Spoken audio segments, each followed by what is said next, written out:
अस्सलामुअलैकुम। ये कहानी उसी हॉन्टेड हॉस्टल के बारे में उसका दूसरा पार्ट है। आमना और उसकी रूममेट के साथ जब ये सारा माजरा होने लगा तो उन्होंने ये मुनासिब समझा कि वो अपने घर वालों को मतला के रहें और उन्होंने अपनी बाकी की रूममेट्स को भी बताया। अब कुछ यूँ होने लगा कि उनके कमरे में वो जो मौजूदगी पहले सिर्फ आमना को महसूस होती थी, अब उन सब लड़कियों को जो उस कमरे में थी उन सबको महसूस होने लगी। एक रात उनकी एक रूममेट का कहना है कि मैं सो रही थी, वो नीचे वाले बेड पर थी। वो कहती है कि मैं सो रही थी और एक भालू मेरे ऊपर आके गिरा, स्टफ़ टॉय। वो देख के बहुत परेशान हुई, उसने उठ के अपनी रूममेट्स को देखा कि किसी ने शायद शरारत से फेंका है, लेकिन सब सो रहे थे। वो बहुत घबरा गई, लेकिन उसने आयतल कुर्सी वगैरह पढ़ी और सो गई। अब उससे अगली रात उसकी दूसरी रूममेट अचानक से डर की वजह से चीखें मारकर उठ गई। उसकी चीखों की वजह से बाकी की रूममेट्स भी जाग गईं। उन्होंने लाइट ऑन की और उससे पूछा कि तुम्हें क्या हुआ है। उसने बताया कि मुझे ऐसा महसूस हुआ जैसे मेरे ऊपर वाले बेड पे कोई चढ़ रहा हो सीढ़ियों से और आकर मेरे ऊपर मेरा गला दबा रहा हो। अब ऐसा भी होता था रात को अक्सर कि वो सो रही होती थी, लाइट ऑन थी, लेकिन उनको ऐसा लगना जैसे दरवाज़ा खोल के कोई बाहर गया है। सब ने एक दूसरे की तरफ देखना, सब कमरे में ही मौजूद होते थे, ना कमरे में कोई दाखिल होता था और ना कोई बाहर जाता था, फिर भी उनका दरवाज़ा मूव करता था। उन्होंने बाहर जाके कॉरिडोर में देखना तो कोई वहाँ पर मौजूद नहीं होता था। उनके वॉशरूम से बाहर एक स्टेडियम टाइप प्लेग्राउंड उनके हॉस्टल के बाहर बना हुआ था, जो उनके वॉशरूम की विंडो से नज़र आता था। आमना और उसकी रूममेट इसी तरह एज़ यूजुअल वॉशरूम गई हैं रात को। आमना ने बताया कि मैं खिड़की पर खड़ी थी, मुझे बाहर ग्राउंड में एक लड़की नज़र आई जिसके बाल खुले हुए थे और वो कुछ कर रही थी। आमना कहती है कि मैं छुप कर देख रही थी उस लड़की को, लेकिन फिर भी ना जाने कैसे उसको पता लगा और उसने ठीक उसी फ्लोर पर उसी विंडो की तरफ देखा और मुझे देखकर मुस्कुराई और मुझे वेव किया। आमना कहती है मैं बहुत ज़्यादा घबरा गई कि इसको कैसे पता लगा कि यहाँ पर खड़ा कोई देख रहा है। आमना वहाँ से अपनी रूममेट को लेकर भागी और उसने उसको जाते हुए सारा माजरा बताया कि ये हुआ। उसकी रूममेट ने जब विंडो से बाहर देखा तो उसे कोई नज़र ही नहीं आया। आमना और परेशान हो गई, लेकिन वो ये समझ चुकी थी कि जो पैरानॉर्मल एक्टिविटीज़ इस हॉस्टल में होती हैं ये उसी का एक हिस्सा है। एक मतलब ऐसा हुआ कि ये 4 रूममेट्स खाना खाने के लिए जा रही थीं नीचे मेस में। काफ़ी लेट हो चुका था लेकिन खाना रखा होता था।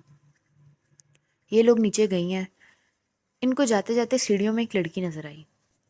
वो लड़की सीढ़ियों के नीचे बैठी कुछ कर रही थी। इन्होंने उसको देखना चाहा, लेकिन उसने जब पीछे देखा तो उसकी आइज़ बिल्कुल रेड हुई हुई थी और वो इनको देख के मुस्कुरा रही थी। ये चारों वहाँ से भाग गईं। खाना वगैरह खा के जब वो ऊपर आ रही थी तो वो लड़की वहाँ पर मौजूद नहीं थी। इन्होंने उस वाक़ये की तरफ इतना ध्यान नहीं दिया और भुलाकर सब अपने अपने कामों में मसरूफ़ हो गई। इनमें से एक लड़की बहुत बहादुर थी। वो अक्सर वॉशरूम जाती तो अपनी किसी रूममेट को साथ लेकर नहीं जाती थी।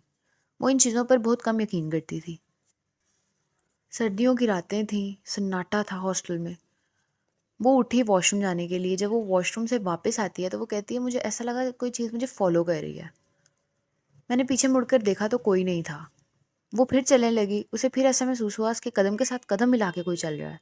वो बहुत ज़्यादा घबरा गई। उसको ये भी महसूस होने लगा कि कोई ना कोई चीज़ वहाँ पर मौजूद ज़रूर है। वो अपने कमरे में आई और दरवाज़ा बंद किया और अपने बिस्तर पर लेटकर सोने की कोशिश की, लेकिन उसे नींद ना आए। थोड़ी देर बाद उसे ऐसा महसूस हुआ जैसे उसके कमरे में कोई आया है। उसने ब्लैंकेट अपने मुंह से पीछे करके देखा तो वहाँ पर कोई भी नहीं था। उसकी रूममेट्स भी सो रही थी। अब वो लड़की थोड़ी बहादुर थी इसलिए उसने किसी को जगाया नहीं और वो इस सारे माजरे को खुद ही देखती रही। उसने करवट बदली और फिर से सोने की कोशिश की। थोड़ी देर बाद उसे अलमारी खुलने की आवाज़ आई। जब उसने देखा तो वहाँ पर फिर कोई नहीं था, लेकिन अलमारी खुली हुई थी। अब यहाँ पर वो बहुत घबरा गई और उसने अपनी रूममेट को आवाज़ दी। उसकी रूममेट सोई हुई उठी और उसने कहा मैंने तो कुछ नहीं किया। कहती ये देखो अलमारी खुली हुई है। वो दोनों बहुत डर गई। अब ये सारे वाक़यात होने के बाद इन्होंने अपने पेरेंट्स को बताया। इनके पेरेंट्स ने आकर इनका हॉस्टल चेंज करवा दिया। लेकिन यहाँ पर मज़े की बात ये है कि जब वो हॉस्टल बदल कर गई तब भी ये चीज़ें उनके साथ गईं, उनकी जान नहीं छोड़ी। इन 6 लड़कियों में से एक लड़की बहुत ज़्यादा सफ़र कर रही थी। इन चीज़ों के असरात उस लड़की पर ज़्यादा हो रहे थे। जब उसके पेरेंट्स ने उसको दिखाया तो पता लगा कि वो लड़की हर वक़्त सॉन्ग्स वग़ैरह सुनती रहती है, नमाज़ों और कुरान की तरफ उसका कोई ध्यान नहीं था, जिसकी वजह से वो इन चीज़ों का ज़्यादा शिकार हो रही थी। रात को उसने सोना तो हैंड फ्री उसके कानों में लगी होती और गाने सुनते-सुनते वो सो रही होती। नमाज़ों की तरफ उसका ध्यान नहीं होता। बाकी 5 रूममेट्स फिर भी दीन की तरफ काफ़ी राग़िब थीं। वो लड़की बहुत ज़्यादा सफ़र कर रही थी और आज भी उस लड़की पर असरात हैं। अब वो दूसरे हॉस्टल में रह तो रहे हैं, लेकिन आज भी उनके साथ ऐसी चीज़ें होती हैं कि वो कभी-कभी बहुत ज़्यादा खौफ़ज़दा हो जाती हैं। कभी उनको अपने बेड के नीचे से सेब मिल जाते हैं, कभी उनके कपड़े गायब हो जाते हैं, कभी उनको वो साल पुरानी गुमी हुई चीज़ उनके अपनी वार्डरोब से मिल जाती है जहाँ पर पहले कुछ नहीं रखा था।